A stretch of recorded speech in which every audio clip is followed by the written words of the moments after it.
Welcome back to Master Your Glass. I'm Livio, and on this episode, I'm going to show you how to make a winter sangria. As the weather gets colder, the fruits change, and with that change, we get to make a whole different version of this cocktail, and I'm really excited about it. Let's get into this.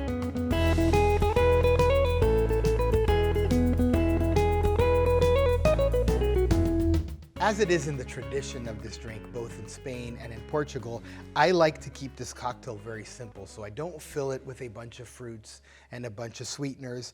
I really like the spirit and the wine to show and just to simply be enhanced by the other ingredients that I'm adding in. So the first thing I'm gonna do is in this large pitcher, I'm gonna go ahead and just cut 3 slices of green apple. You can add a little more if you really like this fruit. There will be plenty of space, but 3 will really do it for me.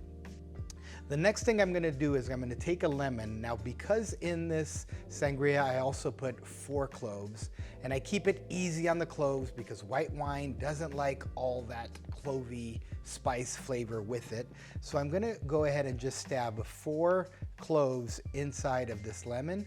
And then from there, I'm gonna cut a thicker slice, the one that hosts all these cloves, and then a couple more thin slice. Next thing I'm doing here is kiwis are wonderful this time of year. So I'm peeling this kiwi, and then I'm gonna take 3 slices of that as well and dump it in. The next thing I am going to do now is I'm going to take 2 Barspoons of Pomegranates, also really nice and seasoned. They give a nice citrus note and some beautiful color to the sangria. And then because I'm projecting that about 8 cups of sangria will come out of this batch, I'm gonna go ahead and put 8 cranberries, 1 per batch or 1 per beverage, in the pitcher as well. And never to forget a nice stick of cinnamon. Again, in most of my sangrias, I put a couple, but in this case here with white wine, I don't recommend a whole lot of spice. Now it's time for those liquid ingredients. And so I'm gonna start first with 6 ounces or 108 milliliters of Grand Marnier. Why am I using Grand Marnier? Well, it allows me to go with only 1 ingredient. Rather than doing brandy and a sweet liqueur such as Cointreau, I am just going with this one here, and makes it a lot easier. My next ingredient is going to be only 1 ounce of Demerara sugar, and again, 1 ounce will keep this dry. That is 30 milliliters, but it'll also help boost up the flavors of the fruits. And then last but not least, 1 full bottle of Pinot Grigio or any dry white wine that you have available. The great thing about the sangria is its versatility. So whatever you have available, and go local, whatever's around, whatever's made close to you would be a great option here. Okay, so now that all my ingredients are in the pitcher, I'm just gonna give this a little stir. Now, technically what I should do is I should give it about an hour or so before the ingredients have nice and had their time to mix together and give them enough flavor to the wine. But of course, we're on TV, we don't have that time, so I'm gonna go ahead and taste this right now. When it's time to serve this beauty, what we're gonna do is we're gonna just take a glass, fill it with ice.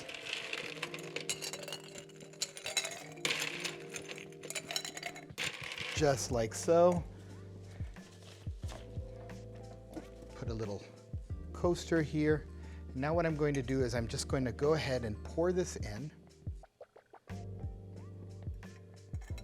It doesn't matter if some ingredients fall in. If they do, oops, just like that, great. If not, I will go ahead and use some of them anyway,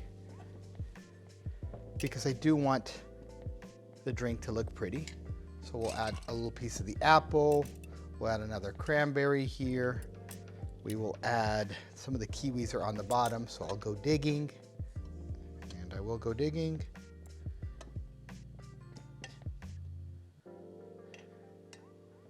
Let's put one of these guys in here as well. Do we have a lemon? Let's add a lemon. Now the pomegranates are a little more difficult, so I'm gonna just grab my spoon and add a little bit more just in like that. More for looks than anything else. Okay, now it's time to just add some soda.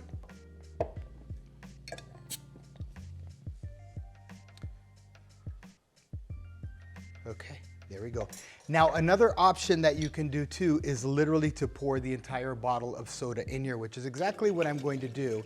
Now, you want this option if you're serving everybody immediately and you know that this sangria is going to be out the door within the next 20, 30, 40 minutes, so that if the bubbles do, if the soda does go flat, no big deal. So I showed you both ways. Now I'm just gonna give this a stir.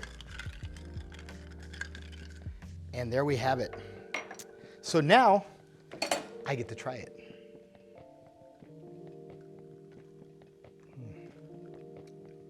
Oh yeah. Now the white wine is giving that nice acid lemon puckery flavor that I'm looking for.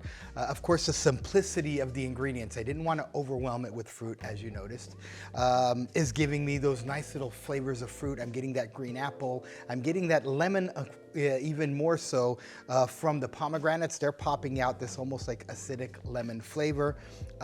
Cranberries don't give a lot of flavor. They do take some time, but when they do, they give you a little bold flavor to your sangria. We all know what a green apple tastes like.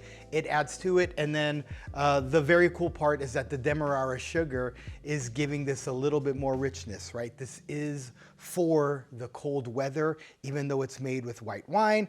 And so I am quite pleased with how this came out. And if you are too, why don't you go ahead and give me a like and hit subscribe to this channel and maybe hit that bell so that you can get notified when I have more recipes just like this.